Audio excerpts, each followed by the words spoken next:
Marvel Studios boss Kevin Feige responds to some of the claims that Spider-Man No Way Home hype is bigger than Avengers Endgame. Now, of course, he has a very PR answer, but the actual results in searches and impressions tell a different story than what's being presented. We'll talk about that after the intro. Now, just for clarity's sake, obviously Avengers Endgame had a lot more build-up towards it than Spider-Man No Way Home. Avengers Endgame was something that started to put the wheels in motion by the ending of the first Avengers film. So they had a lot more time. Spider-Man No Way Home comes out of nowhere. The last film did not build it up. They had to change plans, scrap ideas, and do something completely different. So the fans are kind of blindsided going into it because it was never the plan.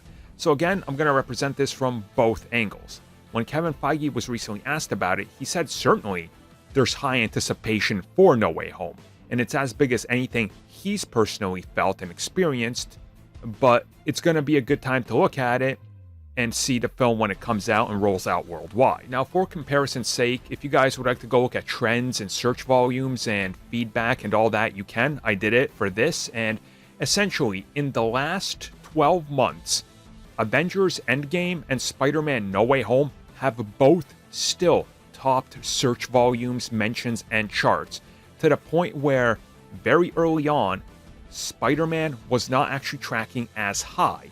And that's if you search up for Spider-Man 3 or, whatever title it might have gone by. It just wasn't as high in volume. Avengers Endgame has maintained.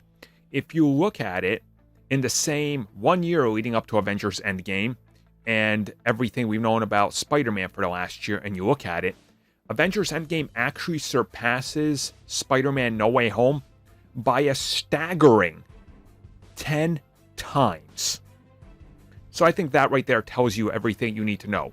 Avengers Endgame truly was a once-in-a-lifetime experience with so many factors. Spider-Man is as well, but people, as we've seen in response to box office the entire time, from the beginning of Spider-Man to now, comparisons to Avengers to now, the Avengers has had more mainstream success than Spider-Man breaking billions of dollars. Spider-Man has only done it once, and it's with the last film that was a sequel and a sort of epilogue to Avengers Endgame, which makes you think about what people are saying and how it's being presented. Again, nothing is being taken away from Spider-Man here, but saying or even insinuating that the hype is on level of Avengers Endgame would be insane. I know now we got, the goggles, and it's like, oh, everybody's trying to kind of forget the hype up to Avengers Endgame, but that thing was everywhere.